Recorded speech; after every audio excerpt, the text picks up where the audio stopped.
Muchísimas gracias, doña Estela. Yo, antes de comenzar mi exposición, quería agradecerle al Colegio de Abogados y Abogadas de Costa Rica, porque es visible que la institución no cesa en su interés de abrir este auditorio y las instalaciones para actividades de capacitación de la más diversa índole formativa. Y eso hay que destacarlo. Quiero agradecerle a don Álvaro Hernández, quien me hizo la cortesía y el honor de invitarme a compartir algunas preocupaciones con ustedes el día de hoy. A doña Estela y a los compañeros de la mesa que me acompañan, a don Diego, que ha venido desde Chile a encendernos luces amarillas, como corresponde a un buen ponente internacional, porque si nos viene a decir que todo lo que estamos haciendo lo estamos haciendo bien, ¿para qué lo traemos? Así que lo felicito por eso, por su valentía muy típica chilena. Las exposiciones que me han precedido me obligan a desviarme un poquito de lo que tenía planteado para hincar el diente en algunos temas. Entonces, me voy a alejar probablemente un poco y probablemente no me alcanzará el tiempo para cubrir todo lo que quería cubrir, por varias razones. Una visión exclusivamente esquemática de la casación en un foro donde estamos descubriendo flaquezas del sistema procesal puede saber un poco como a papa sin sal. Creo que lo más importante es tener en mente y clarificar los escenarios de riesgo frente a los que estamos, para tratar de anticiparlos y para tratar de evitarlos. Entonces, valiéndome un poco del título que tuvo la exposición anterior, ¿frente a qué estamos con el recurso de casación que tenemos en el nuevo código? ¿Es un recurso ordinario o es un recurso extraordinario? Yo creo que es una mezcla de ambas cosas, que desnaturaliza en consecuencia ambas cosas. Que esto sea bueno o malo, a mí la preocupación de las naturalezas jurídicas no me lleva a particulares reflexiones. ¿Por qué razón? ¿De qué estamos hablando cuando hablamos de actividad recursiva? ¿De qué estamos hablando cuando hablamos de medios de impugnación? ¿Cuál es la idea que está detrás? La falibilidad del juez. Y esto es absolutamente innegable. Los jueces son seres humanos, los magistrados son seres humanos y en consecuencia se pueden equivocar. ¿Por qué? Porque no solo están llenos de falencias como todos los seres humanos, sino porque al frente tienen dos partes que están intentando convencerlo de su propia teoría del caso. Eso explica históricamente desde Roma la necesidad de una actividad y de mecanismos recursivos que permitan a las partes decirle a una instancia superior: no, señor juez, así no es por estas razones, A, B y C. Y esto justifica nuestro sistema de administración de justicia, porque si lo convertimos en una maquinaria de producción de resoluciones exclusivamente enfocada a los índices de calidad, ¿qué estamos propiciando? Que la legitimidad del sistema de administración de justicia como mecanismo que sostiene la paz social se pierda. Y eso es un riesgo que yo no sé si como sociedad democrática queremos correr. Entonces, ¿frente a qué estamos cuando hablamos del recurso de casación en el nuevo Código Procesal Civil? Se ha hablado de las funciones típicas de la casación y se ha mencionado su carácter extraordinario. Yo quiero salirme un poco del esquema clásico de abordaje para explicar contextualizadamente por qué se han asignado esas funciones clásicas de la casación y si son aplicables para el caso costarricense. Porque el que para Italia y Francia algo haya sido de una determinada manera no implica que necesariamente nosotros tenemos que hacerlo igual, pero tenemos que tener razones fundadas para separarnos de la experiencia jurídica acumulada por muchísimos años por culturas jurídicas que nos llevan ventaja. Entonces, ¿por qué se habla de nomofilaxis en la casación? Por una razón histórica clarísima. El recurso de casación no es o no nace en la historia jurídica occidental como un instrumento procesal propiamente dicho, no proviene de la cultura jurídica, es un instrumento político, de control político de los jueces. Así nace la casación. Porque cuando se produce la Revolución Francesa, los revolucionarios necesitaban asegurarse de que los jueces no boicotearan el nuevo régimen que se estaba instaurando. Entonces, se establece un tribunal que no es jurisdiccional, que forma parte del Parlamento y que va a controlar la forma en que los jueces aplican el derecho. ¿Por qué esa casación no juzga casos? Porque no son jueces. ¿Por qué esa casación no juzga el caso concreto y no analiza los hechos? Porque no tienen potestad jurisdiccional. Así nació la casación y así se viene repitiendo por 2 siglos prácticamente que tiene ya la casación, que tiene una función de defensa de la ley, porque había ese apéndice del Parlamento que decía cómo tienen los jueces que aplicar el derecho. Si ustedes ven, todos los procesalistas sostienen esta función como típica de la casación. Y yo me planteo, ¿existe tal cosa? Yo me planteo desde el realismo jurídico norteamericano. ¿Existe una cosa así como la correcta interpretación de la ley? ¿Existe una única interpretación de la ley? ¿O es un espejismo que nos queremos crear como acicate para justificar la casación? Y no digo que la casación no se justifique, no he llegado a ese punto, sino que la función nomofiláctica es algo que explicamos reiteradamente sin que verdaderamente tenga un contenido. Porque desde mi perspectiva, la función más importante de la casación no es la nomofiláctica, porque cambian los jueces de casación y cambian las líneas jurisprudenciales, una cosa muy evidente. Entonces, ¿cuál es la función más importante desde mi perspectiva de la casación? La unidad jurisprudencial. Esto es vital para un sistema democrático y para el desarrollo de la economía de un país, porque se mide. Si tenemos órganos jurisdiccionales resolviendo todos en dirección dispar, nuestro país deja de ser un entorno económico propicio para la inversión extranjera, que es un análisis atípico para un recurso, pero es que no podemos solamente pensar en naturalezas jurídicas sin ver las implicaciones que nuestro sistema produce para el entorno económico. ¿Cuál es la otra función que se asigna y que ha estado típicamente acompañando la casación costarricense por influjo de la legislación española? Los españoles no regularon una casación política, por eso ven casos, por eso tienen control de los hechos. Y esta es la casación que nos llega a nosotros. Una casación que desde hace muchísimos años controla la aplicación de los hechos al derecho que se hace en la controversia concreta.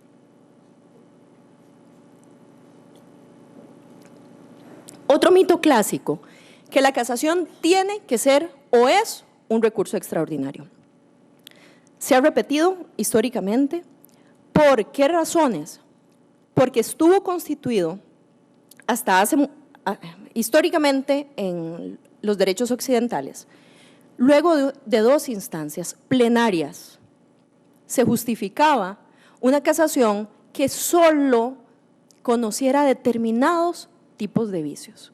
Ahora, yo me planteo, si eliminamos una instancia plenaria y dejamos casación, ¿sería legítimo, sería defendible? ¿Podríamos no sonrojarnos sosteniendo que la casación tiene que seguir siendo extraordinaria? ¿Que solamente puede conocer determinado tipo de reparos?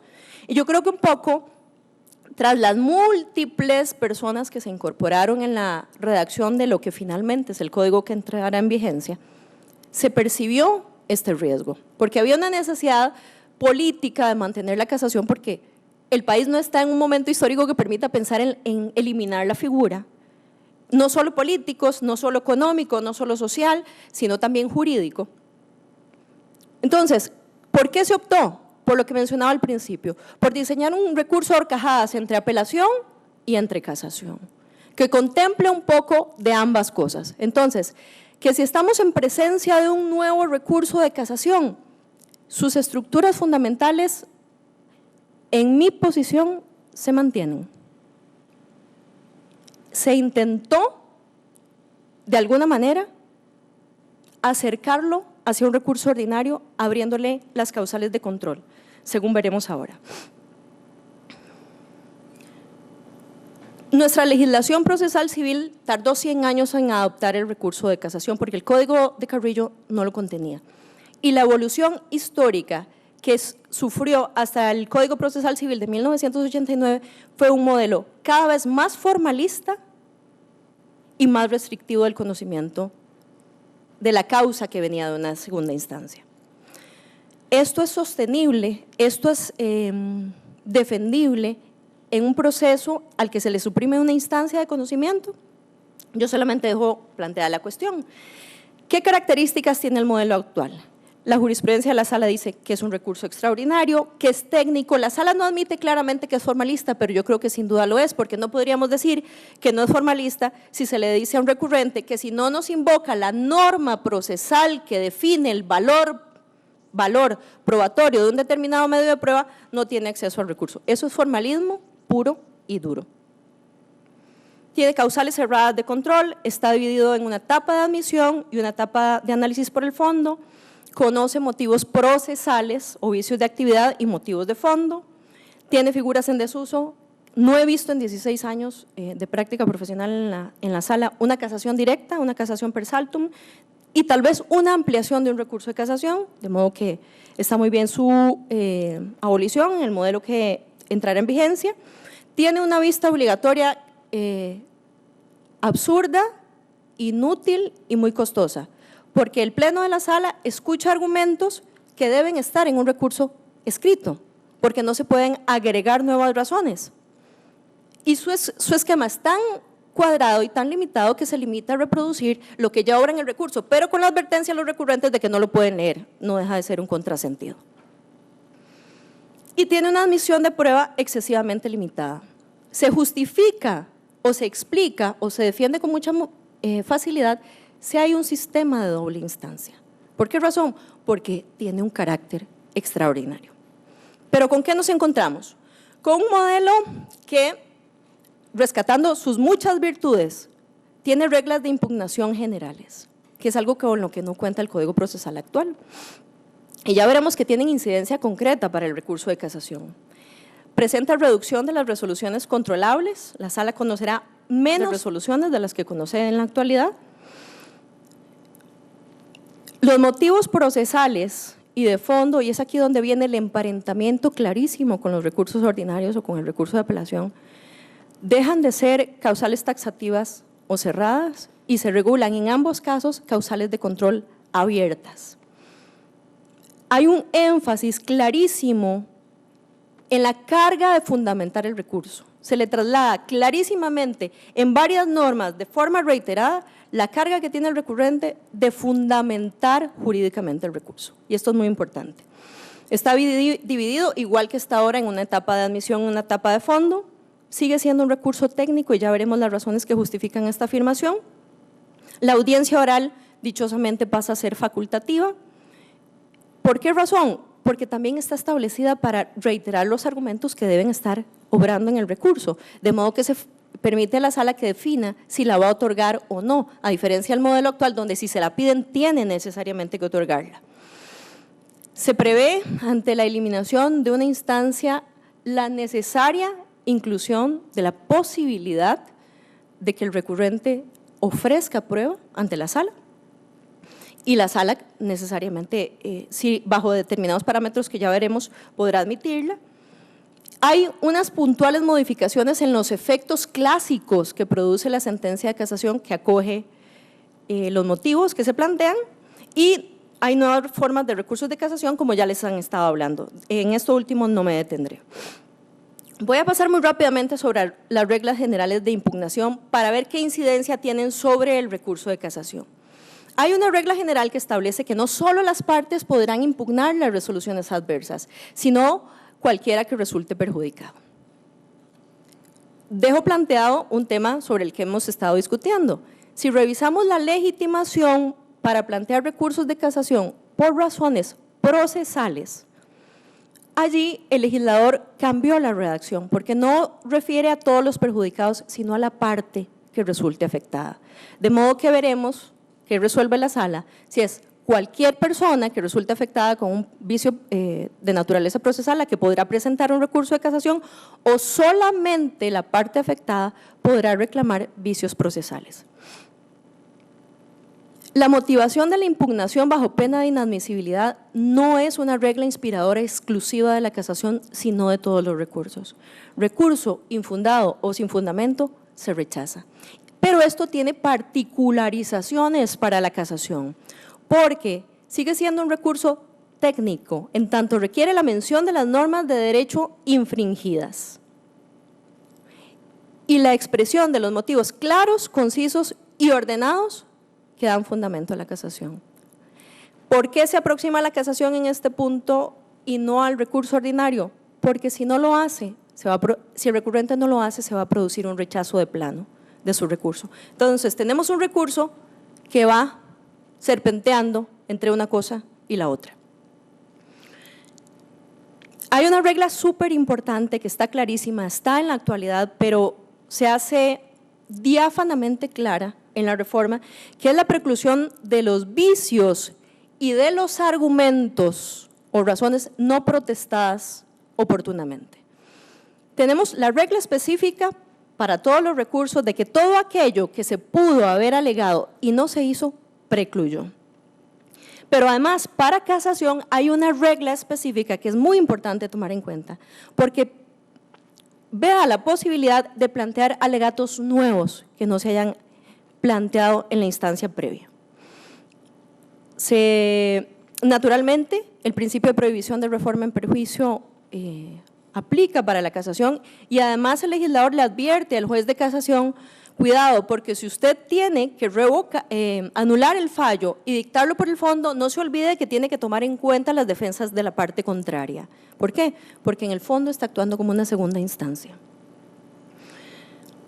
Y finalmente hay una regla expresa que establece que la competencia funcional se ciña a los puntos objeto de disconformidad. Esto es una cosa clarísima para todos los civilistas, pero hay que recordar que nuestra sala conoce no solamente recursos de casación civil, sino al propio tiempo recursos de casación contenciosa, en donde la discusión no es vana de si el juez de casación puede o no puede exceder y hasta dónde los argumentos de la parte. Como han señalado reiteradamente, sentencias de procesos ordinarios de mayor cuantía e inestimables tendrán casación.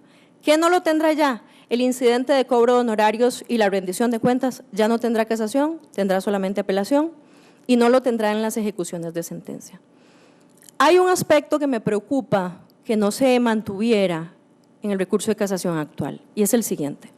Hay un motivo de casación que establece que de casación procesal, que establece que en aquel supuesto en el que el tribunal determine que el proceso no es de conocimiento de los tribunales costarricenses, inmediatamente podrá plantearse el recurso de casación ante la sala. Este motivo de casación desaparece. La sala no podrá, vía casación, conocer conflictos de competencia. Podrán llegar por otras vías. ¿Cuál es el riesgo de que este aspecto no esté concentrado en el control de la sala? Que el resguardo de la soberanía y el orden público costarricense quedó disperso en tantos tribunales de apelación como se creen. Yo hubiera preferido un control concentrado para evitar criterios dispares en un aspecto tan importante como la soberanía del orden público local.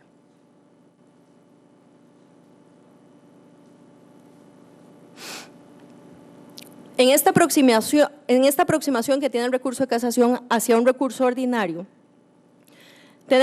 contamos con motivos clásicos que encontramos en el Código Procesal Civil actual o que encontramos porque se nota claramente la influencia de la reforma procesal contenciosa en la casación civil. Encontramos motivos que ya están previstos, tales como la incongruencia, como que la sentencia se haya fundado en medios probatorios ilegítimos, ausencia o contradicción grave en la fundamentación, que la sentencia se haya dictado por un número menor de jueces a los exigidos por ley, y aquí hay que tener en cuenta que el Código prevé excepciones puntuales en las cuales el tribunal podría estar compuesto por 2 personas, hay que tenerlo en cuenta, supuestos muy excepcionales. La vulneración al principio de inmediación, clarísimamente tenía que contemplarse como una causal expresa de casación, pero aquí viene el cajón desastre. Infracción o errónea aplicación de normas procesales que sean esenciales para la garantía del debido proceso, siempre que la actividad defectuosa no se haya subsanado conforme a la ley. Claro que vamos a estar cargados de trabajo. ¿Por qué? Porque aquí, bajo esta causal, puede plantearse prácticamente cualquier cosa y obligará a un análisis por el fondo de si realmente se está frente a una infracción o un quebranto del debido proceso. Esto se repite en las razones de fondo, porque además de evidenciar que sigue existiendo el control de la cosa juzgada, la violación de normas sustantibles sustantivas aplicables al caso concreto. Y no solo se amplía, porque vean que no dice leyes, dice normas. Entonces, no solo es un aspecto de control legal, otras fuentes de aplicación constitucionales, contractuales, reglamentos para materia de consumo, por ejemplo, podrían venir a ser controladas por la sala. Y sigue diciendo el código, esta causal comprende la infracción de las normas legales sobre la valoración de la prueba, es decir, al legislador ya no le importa si es un error de hecho o de derecho, y error en la interpretación de la prueba. No necesitamos que nos digan qué tipo de hierro es, lo cual es bastante razonable. Quien tiene que saber eso es la sala.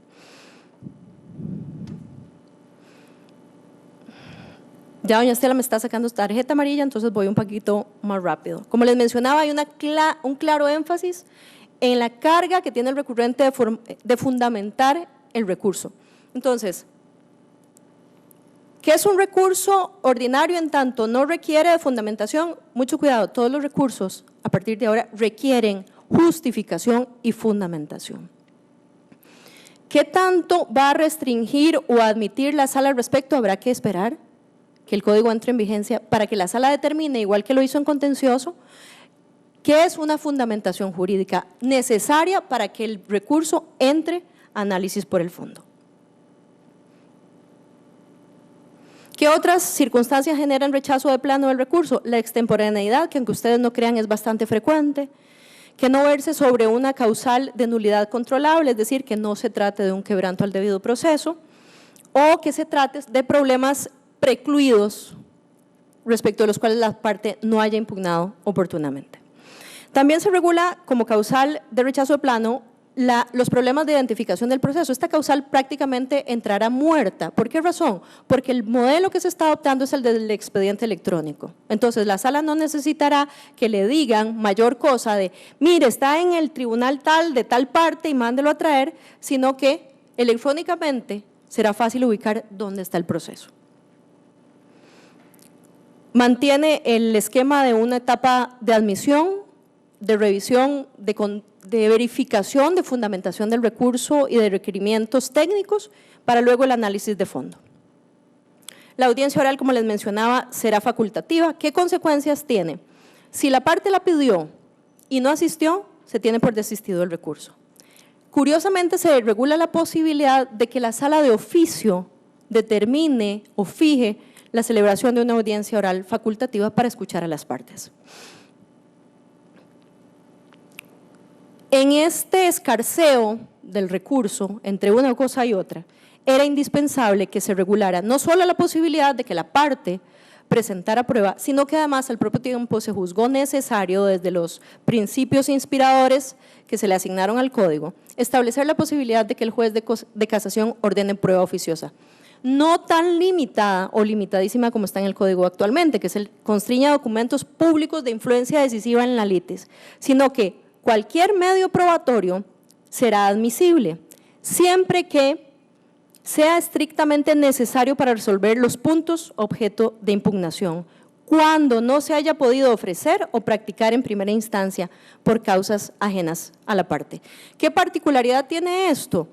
Tenemos que tomar en cuenta que el código prevé la posibilidad de que la prueba se practique en el lugar de los hechos. Entonces podríamos tener el escenario absolutamente inexplorado en nuestro ordenamiento de que la sala primera o la sala segunda se traslade a recibir prueba a alguna parte del territorio nacional.